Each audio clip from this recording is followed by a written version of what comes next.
Assalamualaikum warahmatullahi wabarakatuh. Kali ini kelompok kami akan membawakan materi tentang plagiarisme oleh dosen pengampu Nurul Khairani Abdu, SPD, MPD. Nah, di sini kelompok 10 terdiri dari Lulu Rizky, Cindy, dan Alan Adrian. Pertama-tama yaitu bagian A, latar belakang. Kegiatan copy dan paste merupakan cara yang mudah dan cepat dalam membuat karya tulis ilmiah. Tanpa melalui pengolahan tertentu, cara tersebut tentunya tidaklah dapat dibenarkan, apalagi tanpa mencantumkan rujukan yang jelas dan benar sesuai dengan aturan yang telah ditetapkan.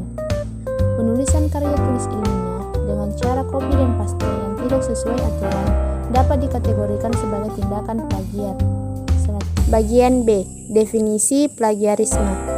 Plagiarisme atau sering disebut plagiat adalah penjiplakan atau pengambilan karangan, pendapat, dan sebagainya dari orang lain dan menjadikannya seolah karangan dari pendapat sendiri. Pelaku plagiat disebut plagiator. Plagiarisme juga tidak hanya mengacu pada hasil karya tulisan saja, melainkan juga hasil karya musik dan lain sebagainya.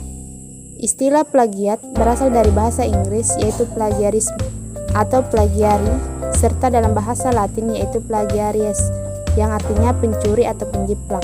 Sedangkan menurut Peraturan Menteri Pendidikan Nasional Republik Indonesia Nomor 17 Tahun 2010, plagiat merupakan perbuatan secara sengaja atau tidak sengaja dalam memperoleh atau mencoba memperoleh kredit atau nilai untuk suatu karya ilmiah dengan mengutip sebagian atau seluruh karya ilmiah pihak lain yang diakui sebagai karya ilmiahnya tanpa menyatakan sumber secara tepat dan memadai. Berikut definisi dan pengertian plagiarisme dari beberapa sumber buku. Yang pertama, menurut Lindsay, plagiat adalah tindakan menjiplak ide, gagasan, atau karya orang lain untuk diakui sebagai karyanya sendiri atau menggunakan karya orang lain tanpa menyebutkan sumbernya sehingga menimbulkan asumsi yang salah atau keliru mengenai asal-muasal dari suatu ide, gagasan, atau karya. Yang kedua yaitu menurut Suyanto dan Jihad tahun 2011. Plagiarisme adalah mencuri gagasan, kata-kata, kalimat, atau hasil penelitian orang lain dan menyajikannya seolah-olah sebagai karya sendiri. Yang terakhir yaitu menurut Brotowijoyo tahun 1993. Plagiarisme merupakan pembajakan berupa fakta, penjelasan, ungkapan, dan kalimat orang lain secara tidak sah. Bagian C, jenis-jenis plagiarisme. Menurut Solistio tahun 2011, plagiarisme atau plagiat dapat diklasifikasikan dalam beberapa tipe, bentuk, dan jenis, yaitu nomor 1, jenis plagiat berdasarkan aspek yang dicuri. Berdasarkan aspek yang dicuri, plagiat terdiri dari beberapa jenis, yaitu yang pertama, plagiat ide. Tipe plagiat ini relatif sulit dibuktikan karena ide atau gagasan bersifat abstrak dan kemungkinan memiliki persamaan dengan ide orang lain, atau ada kemungkinan terjadinya adanya dua ide yang sama pada dua orang pencipta yang berbeda. Selanjutnya yaitu plagiat kata demi kata. Tipe plagiat ini yaitu mengutip karya orang lain secara kata demi kata tanpa menyebutkan sumbernya. Plagiat seperti ini banyak dilakukan pada karya tulis. Selanjutnya yaitu plagiat sumber. Plagiat tipe ini memiliki kesalahan yang fatal karena tidak menyebutkan secara lengkap selengkap-lengkapnya referensi yang dirujuk dalam kutipan. Jika sumber kutipan ini merujuk seseorang sebagai penulis yang terkait dengan kutipan, maka nama penulis tersebut harus turut serta disebut. Ini tentu sikap yang fair dan tidak merugikan kepentingan penulis tersebut, serta kontributor-kontributor lainnya. Selanjutnya yaitu plagiat kepengarangan. Tindakan ini terjadi atas dasar kesadaran dan motif kesengajaan untuk membohongi publik, misalnya mengganti sampul buku atau sampul karya tulis orang lain dengan sampul atas namanya tanpa izin. Nomor 2. Jenis plagiat berdasarkan kesengajaan. Berdasarkan faktor kesengajaan, plagiat dibagi menjadi dua jenis, yaitu yang pertama plagiat sengaja. Plagiat sengaja adalah plagiat yang secara sadar melakukan tindakan dengan menggunakan, meminjam, menjiplak karya orang lain baik berupa ide, gagasan, kalimat, dan teori tanpa mencantumkan sumber referensi. Yang kedua yaitu plagiat tidak sengaja. Plagiat tidak sengaja adalah plagiat yang dilakukan oleh seseorang karena ketidaksengajaan, yaitu kurangnya pengetahuan dan pemahaman orang tersebut dalam mengutip. Selanjutnya yaitu nomor 3, jenis plagiat berdasarkan proporsi yang dibajak. Berdasarkan proporsi atau jumlah persentase yang dibajak, plagiat dibagi menjadi beberapa jenis, yaitu yang pertama plagiat ringan. Plagiat ringan manakala dalam sebuah karya tulis ilmiah yang dibuat oleh seseorang kurang dari 30%. Yang kedua yaitu plagiat sedang. Plagiat sedang mempunyai persentase 30% sampai 70% dalam sebuah karya tulis yang dibuat. Yang ketiga yaitu plagiat total.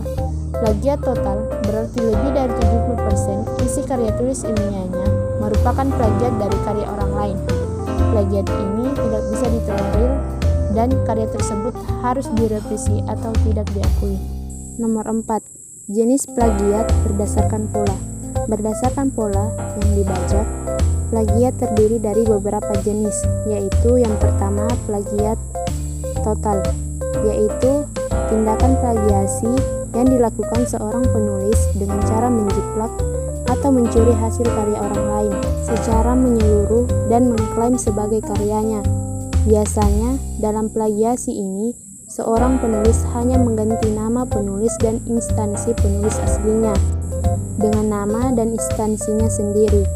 Lalu, penulis mengubah sedikit judul artikel hasil jiplak, kemudian juga mengubah abstrak, kata-kata kunci tertentu, subjudul artikel, kata dan kalimat tertentu dalam bagian tulisan dan kesimpulan dengan kata-kata atau kalimat tertentu agar terlihat berbeda dengan artikel aslinya.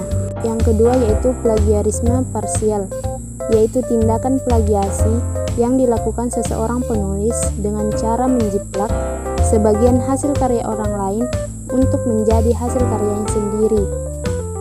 Biasanya dalam plagiasi jenis ini, seorang penulis mengambil pernyataan, landasan teori, sampel, metode analisis, pembahasan dan atau kesimpulan tertentu dari hasil karya orang lain menjadi karyanya tanpa menyebutkan sumber aslinya. Selanjutnya yaitu autoplagiasi, yaitu plagiasi yang dilakukan seorang penulis terhadap karyanya sendiri, baik sebagian maupun seluruhnya. Misalnya, ketika menulis suatu artikel ilmiah, seorang penulis mengcopy paste bagian-bagian tertentu dari hasil karyanya dalam suatu buku yang sudah diterbitkan tanpa menyebut sumbernya.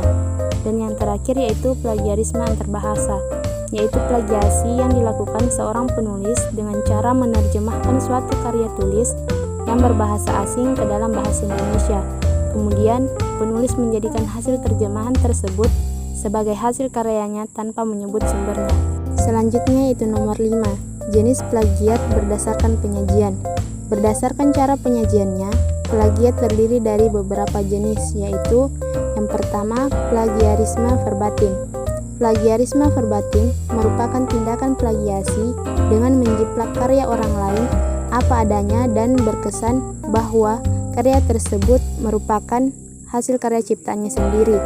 Yang kedua yaitu plagiarisme kain perca. Plagiarisme kain perca atau lebih dikenal dengan patchwork merupakan tindakan plagiasi dengan mengambil karya milik orang lain dari berbagai sumber tanpa menyebut rujukan dan menyusunnya menjadi satu kesatuan yang utuh sehingga terkesan sebagai karya yang sendiri. Selanjutnya itu plagiarisme parafrasa. Plagiarisme parafrasa merupakan tindakan plagiasi dengan mengubah kalimat dari penulis asli dengan kalimatnya sendiri dan tidak mencantumkan referensi atau kutipan. Selanjutnya itu plagiarisme kata kunci atau frasa kunci. Merupakan tindakan plagiasi dengan mengambil sejumlah kata kunci dari penulis asli dan memparafrasekannya lagi dengan kata-katanya sendiri. Terakhir yaitu plagiarisme struktur gagasan. Plagiarisme struktur gagasan merupakan tindakan plagiasi dengan mengambil struktur gagasan orang lain kemudian dituangkan lagi agar terlihat berbeda.